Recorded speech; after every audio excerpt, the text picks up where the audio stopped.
Hey everybody, welcome to the NoDiceNoGlory.com roundtable for the HMGS CyberCon. I am your moderator, Liz Davidson from Beyond Solitaire, and today we have Sebastian Bae and Nikolai Rice from Georgetown, and they are here to speak to you about university level wargaming. So please make sure you turn your camera off and mute your microphone. If you have a question, please type it in chat, and I, the moderator, will ask the speaker during the Q&A session. And now, I would like to introduce Sebastian Bae. Hello, everyone. My name is Sebastian Bae, and I'm here with a former student of mine, Nikolai Rice, and we'll be presenting on building educational wargaming at the university. So brief introductions like we always do at the beginning of these things. My name is Sebastian Bae, and I'm a defense analyst at the RAND Corporation. But more importantly, in this context, I am an adjunct assistant professor at Georgetown Center for Security Studies. I also teach courses, similar courses on wargaming at the U.S. Marine Corps Command and Staff College, and upcoming in the spring at the U.S. Naval Academy. Nikolai? Hi, I'm Nikolai Rice, and I am an alumnus of Georgetown. I graduated this August, and I was a guinea pig for Professor Bae's very first course of Basics of Wargaming at Georgetown, and got to learn quite a lot, and looking forward to telling you everything that we learned together. So the usual disclaimers apply in the sense that any of these opinions and views are ours alone and do not represent the policies or views of our associated institutions. But our hope with this presentation is that we give you some notion of what educational wargaming brings, but more importantly, how we developed our programs respectively at the U.S. Naval Academy and at Georgetown. So I hand it over to Nikolai, who will start the presentation. Basically, we're going to talk about the way that wargaming integrates itself into the university learning environment, specifically, most specifically at Georgetown in the Security Studies program, where Professor Bae teaches. And it's basically a graduate program for security studies, for international relations, for global security, national security, and the like. So this quote is from Perlin McGrady Games' work, which was something that we read for the class, and I'm just going to read it for you. Unlike literature and film, games give players active responsibility for their decisions, similar to what they would experience in the real world, and force them to bear many of the same consequences of those decisions, both positive and negative. And basically, this is an entirely different learning style from what we are used to at Georgetown and in most graduate programs, where a lot of your coursework is reading and learning analytical methods and applying them to new case studies and producing basically the same thing that you are already learning from, which is written works. And as you will learn through this presentation, war games are not just written, they are very much created in very different mediums. So next slide. The Basics of Wargaming course at Georgetown was first taught in fall of 2019. Is that right, Sebastian? Or fall of 2019. The course provides a basic introduction to the field of wargaming. It emphasizes military strategy and defense policy, because those are things that we learn a lot about at Georgetown.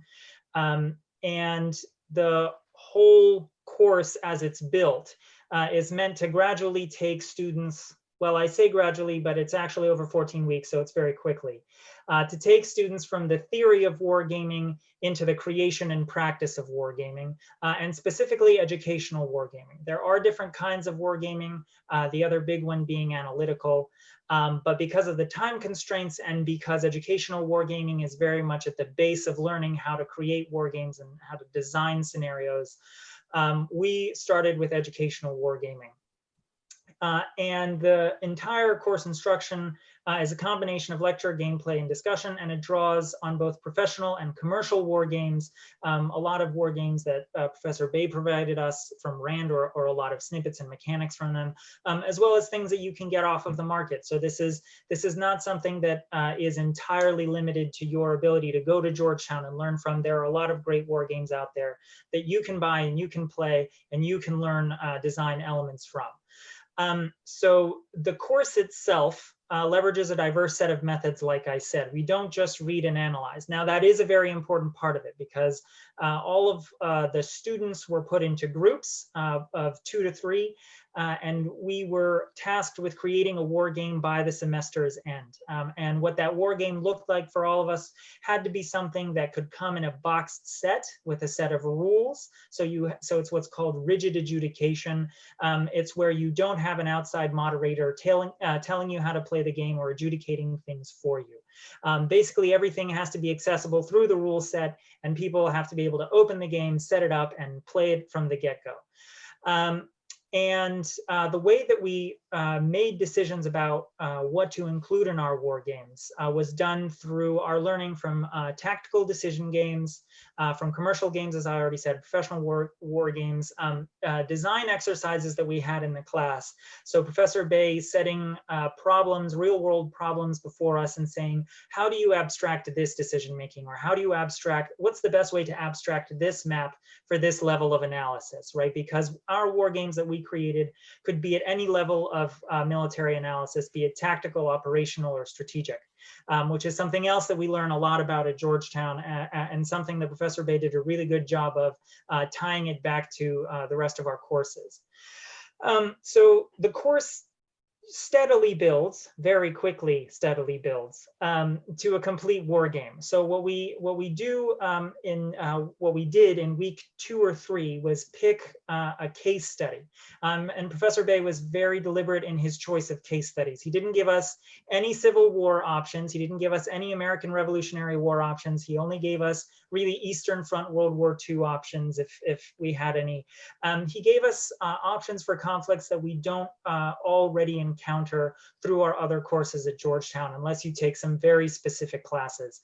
And the whole point of that being was not only to challenge our ability to research conflicts, but also to learn how to abstract conflicts that we didn't already know a lot of facts about. So what we did was the conflict that my group chose was the Byzantine reconquest of Rome. So Belisarius's march up the Italian peninsula from Sicily in 535 and 536 AD. And the whole point, I think, that Professor Bae had was to take all of the things that we had learned about strategy in our other classes, about tactics, strategy, force deployment, the way that allies work together, the way that decisions are made, and abstract them from the theoretical things we had learned in books to practical choices made on the board with players playing against you. And it really, for me and a lot of my other classmates, I think, opened up what we thought about what strategy could be, what exactly it looks like to make a decision in a short amount of time, how to very quickly learn from your mistakes on the board. But on a design aspect, it's very important that Professor Bae taught us how to abstract all of these decisions down, so that then we can take the decisions we make and abstract them back into the real world to learn real lessons about how folks on the battlefield, folks in positions of political power and decision-making power, how they go about making the decisions that they make that hold other people's lives in the balance, or that hold the fate of nations in the balance. But I really do have to say that the course is not for the faint of heart. There was a lot of work that went into it.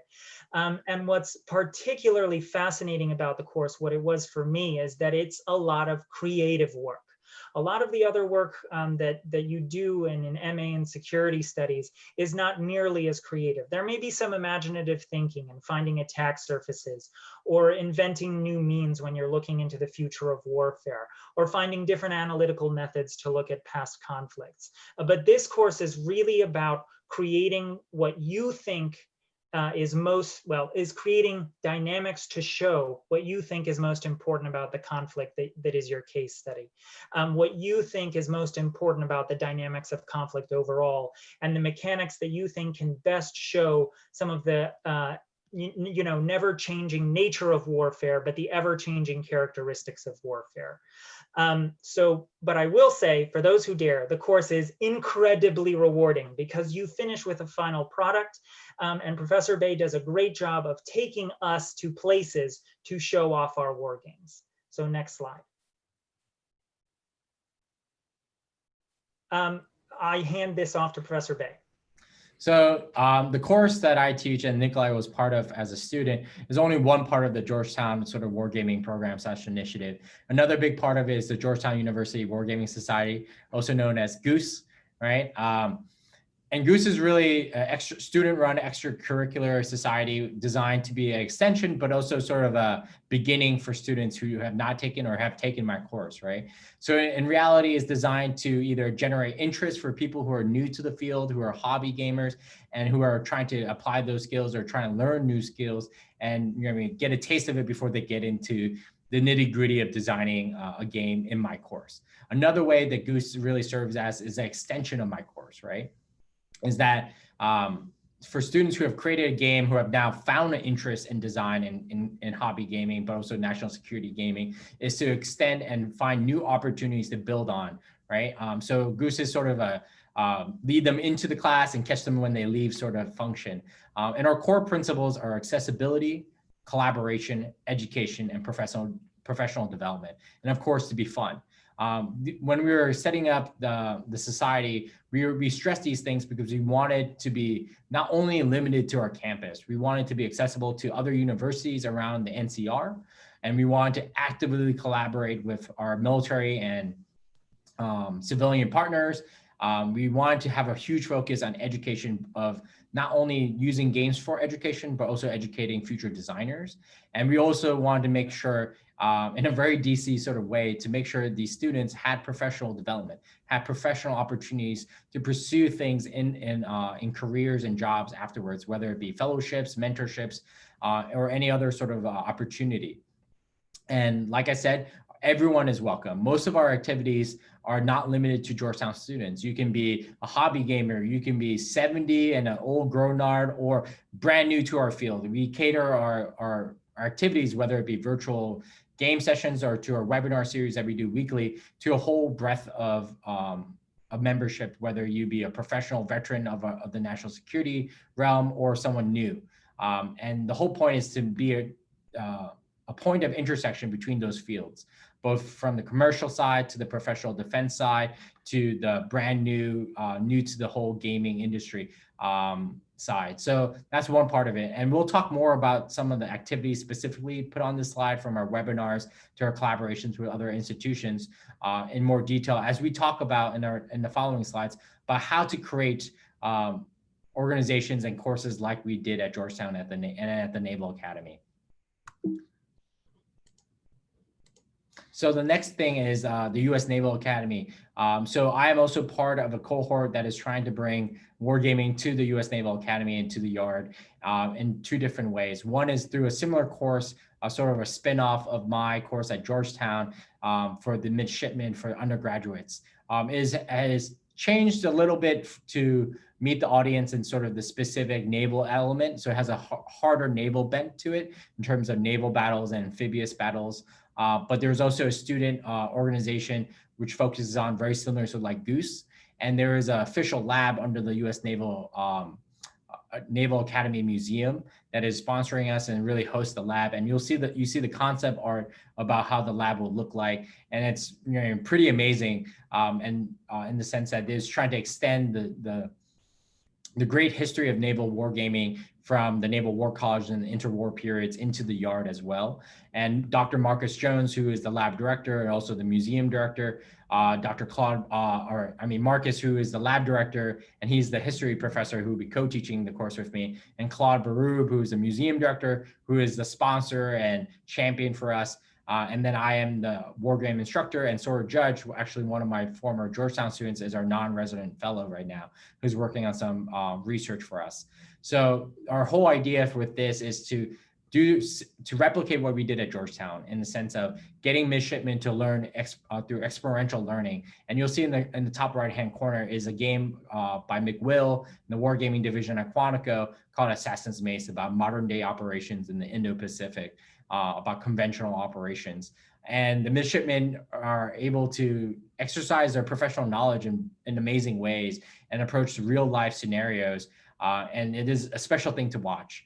And we hope to do more things like this. And we did naval miniatures wargaming with them just a few weeks ago about convoy operations between the Kriegsmarine and the British and US fleet in sort of in a hypothetical situation. So this is just one way that we are advancing sort of educational gaming on the yard. And Nikolai? So the core of our presentation is what Professor Bae put together was a how-to guide for educational wargaming. The core reason that he put this together, that we've put this together, is because we want to be able to replicate educational wargaming classes across higher education.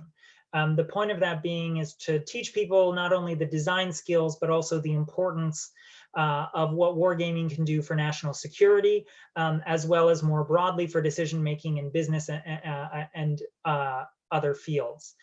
For us, we're most interested in national security. We're most interested in international conflict. We're most interested in the decision-making that precedes conflict, and to a degree, the decision-making that succeeds conflict. And these four core lessons that we have were garnered from building the Basics of Wargaming course at Georgetown, how GUWS has evolved over the first year of its life, which it has just fantastically blossomed into something that I don't think anyone who put it together at first thought that it would be, made within even a decade. And more lessons that Professor Bae has had from the Naval History Wargaming Lab at the U.S. Naval Academy. And the four principles that we have to remember are: first, crawl, walk, and run. Second, find champions and sponsors for your initiatives, not just only in the classroom, but especially in any organizations that you put together outside of the classroom. Collaborate to generate growth and value. This again is making sure that you're not just finding someone to be your sponsor, but you're finding someone to be your partner, someone that can gain just as much out of you and your interest in wargaming as you can gain out of them. And finally, which has proved the most important thing in this, in these last 9 months of Zooming classes and Zooming activities, is to be adaptable and exploit every opportunity that you are given. Because I think that spreading the gospel of wargaming is very much in and of itself like winning a long-term conflict. When you see an opportunity before you, you have to take it regardless of the risks, because at worst people will tell you, no, we're not interested in that. But at best, you could find somebody that's willing to donate 20+ games to your game library that you now get to play with your friends for years and years to come. So next slide. So you got to start simple and you got to start easy. This is, crawl, walk, run. And basically what that means is that you do have to start with a basic idea that the people who are coming to your wargaming class or to your wargaming community have some background in board games. And it's important to remember that the majority of war games in the educational space are analog board games. Now, there's a lot of development in digital wargaming, and Professor Bae is working on figuring out a way to introduce that to the Georgetown curriculum. But it's a step way above what most starting institutions are capable of providing to their beginning organizations. So you want to find board games that have a wide range of mechanics, but are also easily accessible. The rule books can't be this thick. it's very tempting to go straight into miniatures wargaming where you got to roll 14 dice to figure out which side of the tank you hit with whatever rocket propelled grenade you chose, and what damage it does to that tank. But that's going to take out a lot of learning time and a lot of practice time. When you are picking games, when you are picking exercises, you want to pick something that is very easy to teach and very quick to pick up. Because the more times that you can repeat exercises, the more times that you can replay games, the quicker you're going to learn mechanics, but also the quicker you're going to learn what kind of games individuals in your groups like. And you're going to learn, what direction you want to take your organization into. But it's the same thing when you're designing a war game. Unfortunately, with our 14-week class, we basically were thrown down a cliff and had to run right across the beach and into the ocean, and then swim across the ocean, make it out the other side, go over the beach, and then climb another cliff. But when you are designing your war games for the first time, you also have to start simple and easy. I suggest picking something, a conflict or an issue that you know quite a lot about, that you are perhaps an expert in, and then finding mechanics from other games that you think are applicable to how your conflict occurs in real life. Whether it's having multiple opponents, whether it's having a weather component in your game, or how you are going to divide time in your game, how you're going to abstract the interaction of conflict, whether you're going to have dice rolling mechanics, whether you're going to have other adjudication mechanics for when you are a very conflict forward game. But essentially, you're going to learn that you build up from these very basic building blocks. And as you add mechanics, you're going to build a game that has multiple different outcomes. Because in the end, what a war game is not just a replaying of a scenario in history. Now, I will admit that we built our Reconquering Rome game so well that in both playtests we had with professional national security, with officers and national security professionals, that Belisarius reconquered Rome in the exact month and year that he did in actual history. That is a very high bar of accuracy for your game. But you also want to make sure that things can happen in your game that didn't happen in real life, that there isn't a predetermined outcome, because otherwise it's not a game, it's a model and a scenario. And that takes a lot of the fun and a lot of the learning aspects out of it, because you're going to learn a lot less about what decisions you make, how you make decisions, how your opponent makes decisions. You're going to learn a lot less about the nature and characteristics of conflict in that time and across all time. And this is a very long-winded way of saying that you can choose very complicated games to dive right into, but you risk really hating yourself and unfortunately hating wargaming if you do that. I really suggest, and Professor Bae, he has a whole list of introductory war games that are best.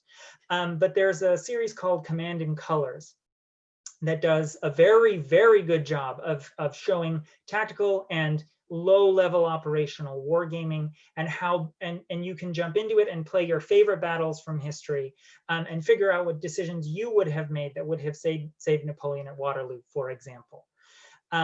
But this is all to say, to boil down to the point, that you need to crawl before you can run, whether you're designing a war game or whether you're building an organization where you want to play war games with friends. And once you learn to walk, once you learn to pick war games that you like, then you're really going to explode. And we can get to that, what that looks like later. So Professor Bae, I hand it off to you. So following up to what Nikolai said, so this is an example of one of the student games that one of the student groups from last year created, which is a game called Heroes Rising: Three Kingdoms. And you can see the map is huge. It's actually about 4 by 5 feet. It's actually 3 strips of board games put together. That's how massive this map is. And on the right-hand side, you'll see all the different cards that the players have, and the player mats and player screens, based on the Three Kingdoms conflict in ancient China. And it's a fascinating game. And you'll see that the game has lots of elements from these basic games that I use to teach our students, right? In the sense that it has the node-to-node system they love from Frederick, but they added a twist to it. Instead of every node being the same sort of generic distance or whatever, they added colors to them, as you see on the left-hand side, where it indicated terrain, which they borrowed from Memoir 44. It's like, oh, cavalry has the advantage in the plains, and archers have advantage in the mountains, and infantry have advantage in the forest, and that's how they wanted to do it, just to add a little bit more flavor to their game and take it a step further, right?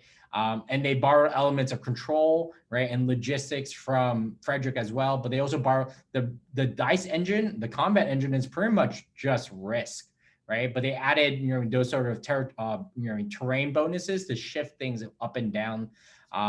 They borrowed lots of cards and the card-based effects from Game of Thrones Risk, which they really loved when they played. They have this feature called the Maester cards, and they borrowed historical context and events, and they converted those into effect cards. And they had like these very sort of historically funny and yet relevant cards, right? Like they had this one portion where based on the historical analogs of the Three Kingdoms, they had, it says a descendant of a tiger and dragon doesn't marry the daughter of a melon grower, which is like a line in the historical annals of the Three Kingdoms. And they converted that into a card and having an effect in their game because they wanted people to learn the history as well. And the cards were a powerful way of doing it.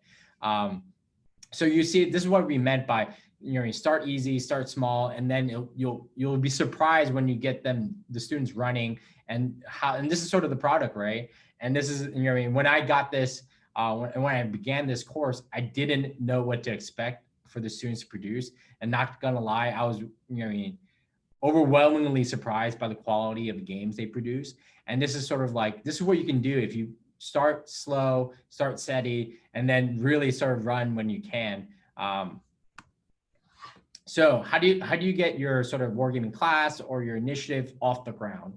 And my advice to you as someone who began programs at 3 different universities is the first step is to find sponsors and champions, right? And because the harsh reality is that institutions require arm twisting, require funding and support internally to get things going, right? You ever tried to start a class without any institutional support? It goes nowhere. Same thing with wargaming courses, whether it's be a student running organization or if it's a course that you're trying to teach for credit.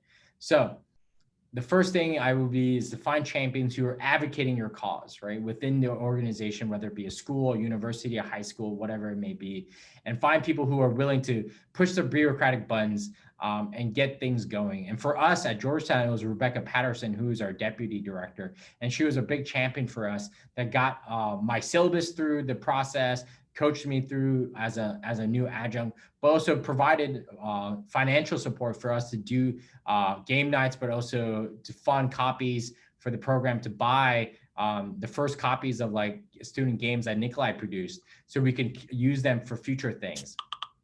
Another element was to find sponsors that provide the means to execute our vision. So HMGS Next Gen, which is an initiative within the larger HMGS enterprise, is helping us to provide us with miniatures and providing us support and collaborating with other educators.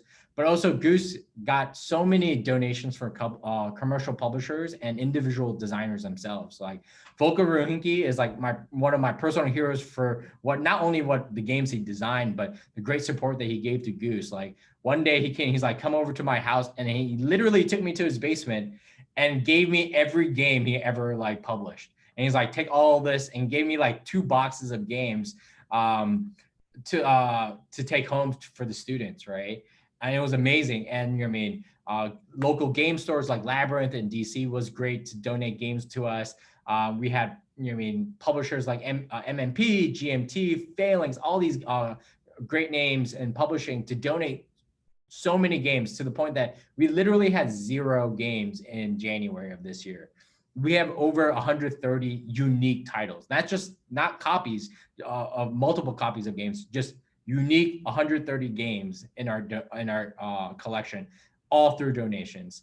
And that has opened so many doors for our students, not only to play game nights like you see on the right-hand side, but to allow the students in my course to use them as resources. Like if Nikolai's class wanted to look at a certain game, they can now bust into similar games like Pendragon, or look at other games that look at Roman warfare, like Hannibal and Hamilcar by Phalanx Games, right? It was the idea is I provided them means for the students not only to do research, but to follow in the footsteps of other designers who paved the way for them. And we had so many great champions and sponsors that they made everything happen, right? It was, I would, you know what I mean? I would like to take all the credit right, for all this, but I can't, or because we have so many great sponsors and champions to really help us, you know, open doors and get us into places that we didn't think we could get there by ourselves. And Nikolai? And so part of having sponsors is also reaching out to other organizations that do wargaming. Now Georgetown is in Washington, D.C. We have very easy access to all of the branches of the military, to a bunch of branches of the IC, to a whole bunch of policy-making institutions that do national security policy. You know, all of the departments are here, basically. And for us, what was really important after the course was over was taking the student-produced games that our 4 groups had. One game on the Peloponnesian conflict, 1 game on 3 Kingdoms, as you saw. My group's game is on your screens right now. It's called Reconquering Rome. It's about the Byzantine reconquest of Rome in 536 to 537 AD. And the last game we had was sort of jumped way forward past, you know, all of us who chose very easy, simple, mechanical, ancient warfare games to hybrid conflict in Kashmir between Pakistan and India. And I think that what we learned very quickly was that playtesting within our own little groups was fun enough. Playtesting within the class was even better. But then Professor Bae organized for us to go to the Krulak Center at Marine Corps University near to Washington, D.C. And when we got officers and national security professionals to play our games, that's when we like really understood the value that these war games could provide, and really understood just the quality of products that Professor Bae had taught us to create. Because I think that every single game that we presented there was successful, and not just successful like in its own way. All of the games were very successful in teaching the conflict that they were abstracting, in teaching the characteristics of warfare that they were abstracting, in modeling the nature of warfare that we learned through Clausewitz and Jomini and Sun Tzu, Cotillion, and the rest of them that we read in our strategy classes, you know, in our book-heavy classes at Georgetown. And it's really important that because what you are dealing with is something that people gather around a table and enjoy together, that you are able to bring a lot of people to your table. And that's why collaboration is the secret ingredient, not only to creating a great game, not to just have, you know, a bunch of play testers, but also for your organization when you're getting off of the ground, is attracting people who may know a little bit more about wargaming than you do. Invite them to come and teach you things about war games that you didn't know. Invite people at other educational institutions nearby who may not have the same resources that your institution has, may not even have the same graduate or undergraduate concentrations that you have, but people who are still interested in history, in politics, in conflict, in sociology, in the dynamics of decision making. Invite them to come over and play games with you, because you are going to create a much better, a more diverse, more inclusive, but more importantly, a much more thriving community than you ever would if you just stuck to your class of 12 people, or just stuck to the people that you are only going to recruit at your university, who will have a much narrower interest. So it's all a long-winded way of saying that you can't expect wargaming to be different from regular gaming, because at the end of the day, people sit down around a table expecting to have fun. That's what, the circle of wargaming and the circle of learning about wargaming is about, is to make sure that you're learning, but also that you're having fun. And the more that you have fun, the more you're going to grow. And the more you're going to grow, the more opportunities you're going to have to reach out to other people. And eventually, for some people in your organization, to build a career out of wargaming. I pass it back to Professor Bae. So another portion I wanted to add to this slide is that we work with a lot of collaborators of different types. So the Krulak Center, the Army War College, the Naval War College, they're sort of our PME military partners, and they provide a lot of expertise, but they also provide a lot of games themselves. Like Army War College ran Flashpoint Baltics, a virtual game for us this fall. The Naval War College is running a game with us with Stanford University virtually tomorrow, right? And the whole idea is that we find partners to be not only partners in games and events that we do, but also as subject matter experts, but also as design mentors, but also as people who consume our games, right? One of the great moments for me was the Peloponnesian game that was called Hellenic Struggle from 2019, the fall class. The Army War College asked to have the game rule set and the pieces so they can reproduce it for one of their courses, right? And use it for their officers, right? For their education curriculum. And there was a special moment for not only for the student designers, but for me as an educator to understand like, hey, let's add value. Let's create educational games that have a purpose, have a place to go, and are not just sitting on my shelf, right? Dusty and collecting dust, right? And it's a notion that it will have a place and will go places and create this sort of thriving community that we're trying to hope and build. And I would just really quickly add on to that, Sebastian, is that if you can find an institutional partner who's capable of providing you with digital games, you are going to be able to attract a much wider audience to your events than you would with just analog games. So when you're looking for institutions to partner with, think about what they can provide you in terms of greater infrastructure to get your initiatives, get your student created games, and get your voice out there. So this is just a quick slide just showing one of our other events that we worked with, and we worked with the State Department's Bureau of Conflict Stabilization. And we ran our Kashmir game for them. And these guys all around the table are Pakistani, Afghani, or Indian experts who live and breathe this region of South Asia. And it was amazing not only to see the students run their game and see these experts elevate this game, educational game with their expertise, but for it to stir such an interesting conversation. And Caitlin Visson, who is one of the lead designers in this game, she never had any goals of becoming a full-time gamer. But the great part about this is that we don't just produce full-time gamers. The notion is that we cultivate a skill that you can take back to any job. And she brought this back to her day job working at the State Department. And that's one aspect that we wanted to highlight. So this is one of the more important things in this era of COVID in 2020 is to be adaptable and to exploit opportunities. And the example we're going to use today is the webinar series. So GUWS is well known right now for his webinar series that runs every week. It's almost like our own sort of podcast. And we highlight guest speakers from the commercial realm, from DoD, from the military, from other think tanks, and on the topic of wargaming, whether it be educational, analytical, and on a huge range of issues. But the thing is that the thing that we're most well known for was actually originally a tangential and a back burner secondary effort. Originally, our marquee events were in-person events, the board game nights, the demos, the collaborations with other institutions. But then as COVID hit with a fury in late winter / early spring, we had to adapt. And we were not prepared for the virtual environment at all, whether for my course or for GUWS. And mistakes were made, but one thing we did was we rapidly changed. We understood we can no longer do this. Like we cannot do and proceed as your normal. So we rapidly changed our agenda. We were like, okay, now we need to line up speakers instead of game nights. How can we do this?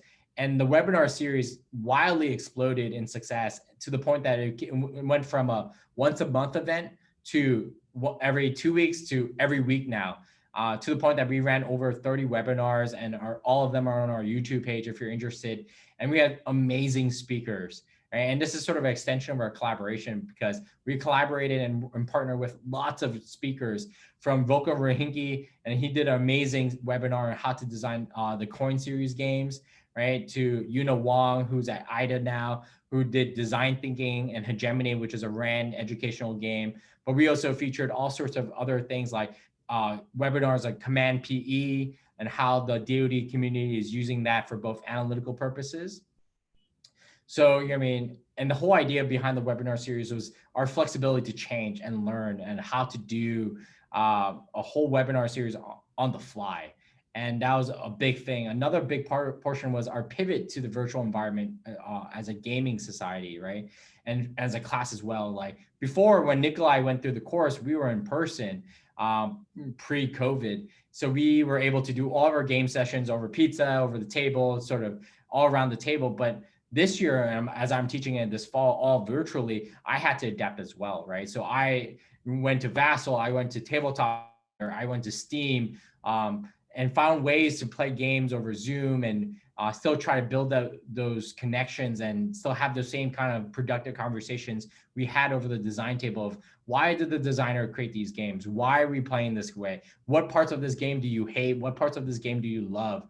And that was all really fast moving adaptation. You have to be willing to make fast changes and correct mistakes as soon as they appear, and try to go around and overcome obstacles. And that's really one of the elements of our success, both at the Naval Academy and at Georgetown.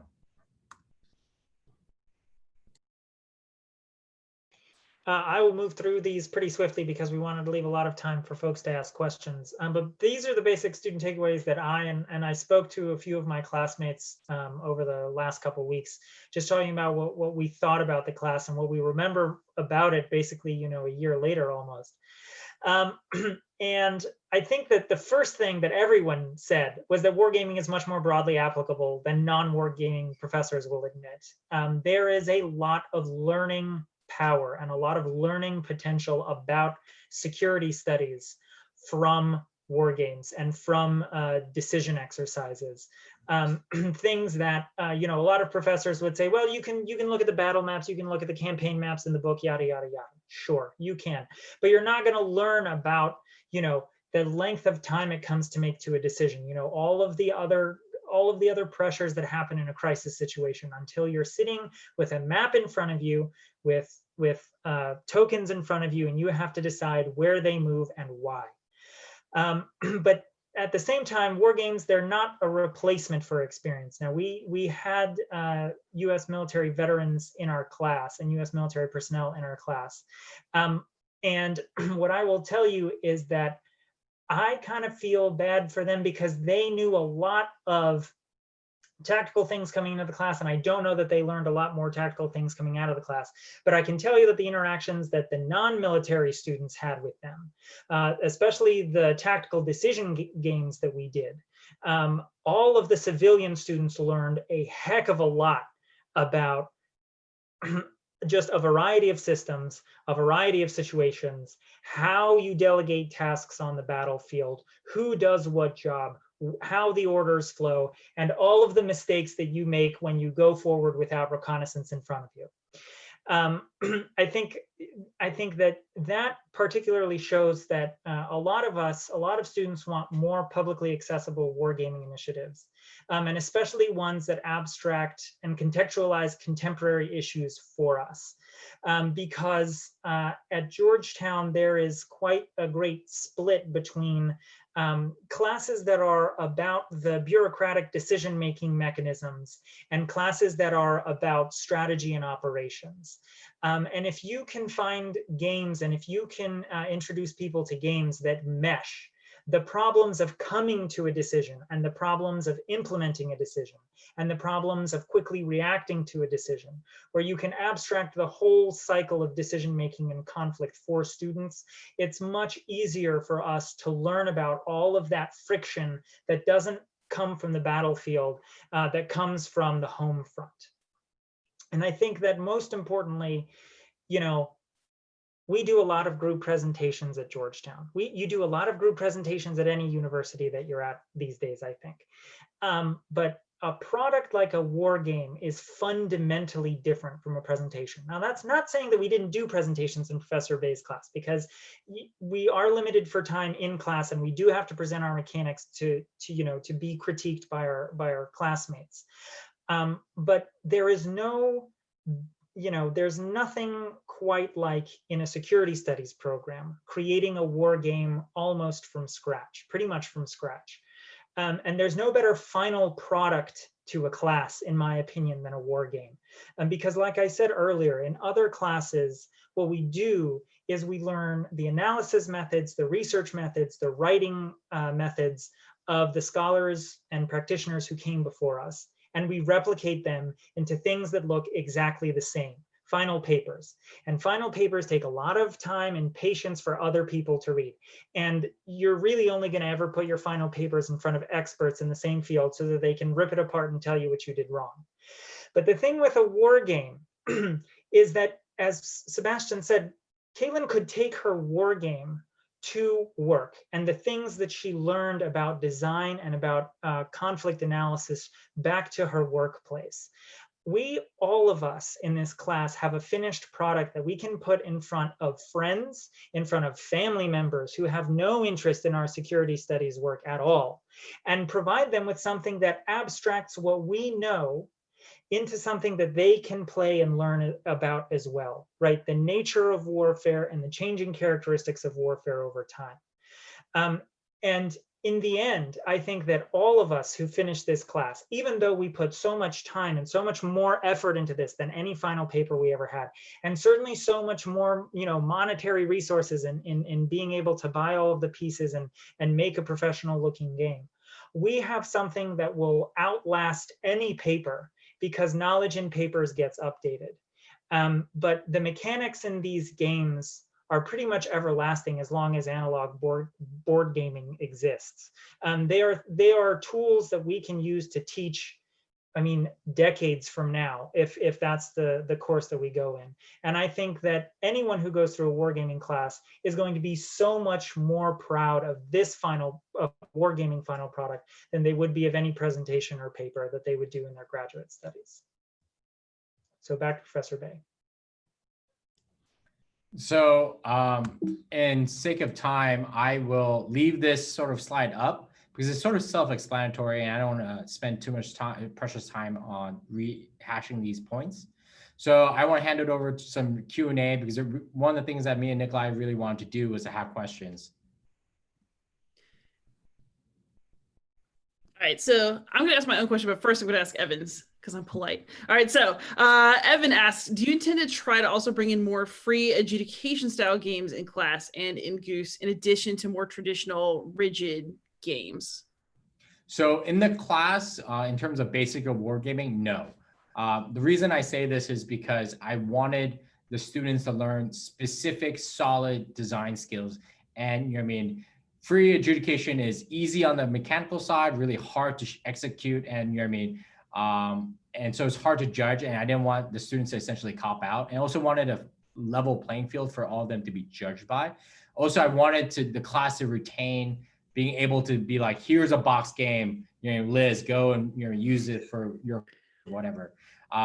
If I could do follow-on courses, I would definitely do a class on like crisis response or something that uses different, more, let's say, blended or free education styles. I would also probably try to include more digital elements, which my current class doesn't do. But like the title suggests, it's like a basics of wargaming. So, but yes, in terms of GUWS, we do run wargaming events that have free or more blended adjudication. Flashpoint Baltics with the Army War College was a blended / open adjudication system.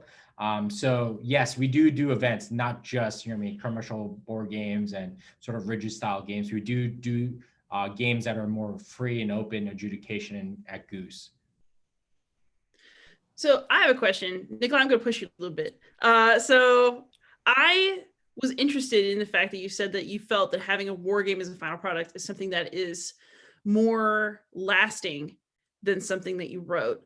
What would that mean for the evolution of wargaming? I mean, from my perspective, as somebody who's come to this hobby, right, things have changed tremendously in hobby wargaming since the 60s and 70s up until now. They're still evolving. There are newer and more interesting ways, in my opinion, to express history through a game. I mean, would you really teach the same war game in 10, 20 years? Or do you think that the field will evolve because of the kind of work that you do? Yeah, I think, wargaming is definitely going to evolve, especially as technology pushes the capabilities forward of modeling different scenarios at different time scales. Digital wargaming is going to take over at some point, at the point that everybody can come with a VR headset, or everybody can come with an AR capable phone.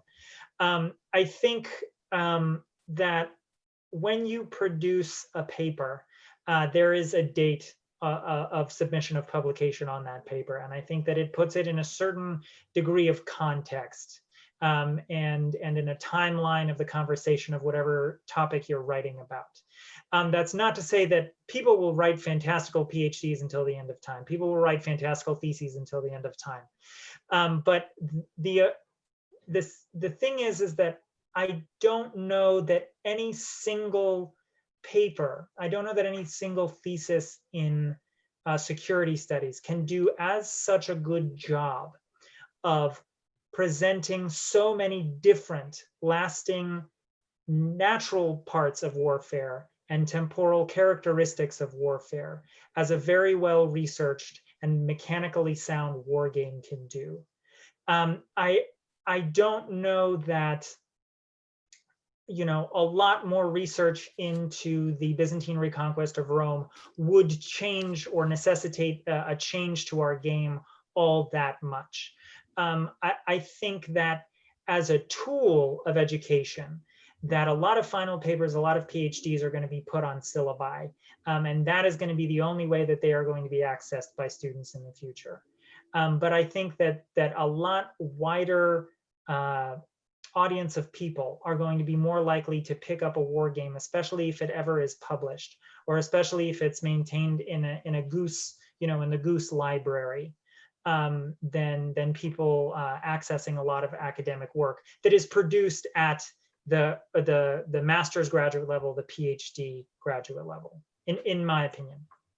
I would love to rumble with you about this at some point, but we have questions from the audience. So James Reynolds wants to know, do y'all use classic games as examples to be torn apart and analyzed? And also, are any of the students' games available to the public? So if you are an educator and if you're trying to use it, if we have a game that we can provide to you for your class, definitely reach out to me. I'll put up my email up, and we'll find some way for you to get the files to print on your own or some other way. If you are asking as a hobby person who's like, I love that game, I want to play that game. There are some games, which I can't say which ones are which, that are being considered by commercial publishers right now, but COVID has sort of like thrown everything into whack, and that process has been sort of stalled out. There are other games that right now that are already sort of semi being poached by publishers. They were like, oh, we would like the first look at that. Hopefully, trust me, I will be the first one to scream it from the hills when one of my students' games becomes available in game stores, and I'll like hand deliver them. So yes and no. If you're in the NCR and if you're like, hey, I want to start playing these games, whenever town is back on campus, whenever the pandemic is under control, we will most likely do game demos for the public where you can come and play Nikolai's game, or at least see demos of it. I also hold sessions for people who are interested in it, who are in their NCR / defense / education industry. So like if you're a professor, you're like, oh, I teach Byzantine history, I want to use Nikolai's game, I will happily bust it out on my kitchen table for you and try to find a way for us to collaborate, a key element of our presentation. Awesome. All right, so we have a question from Edfer, who asks, as research progresses, especially with the addition of battlefield archaeology, ooh, that's a good topic, won't games become as aged as document-based research?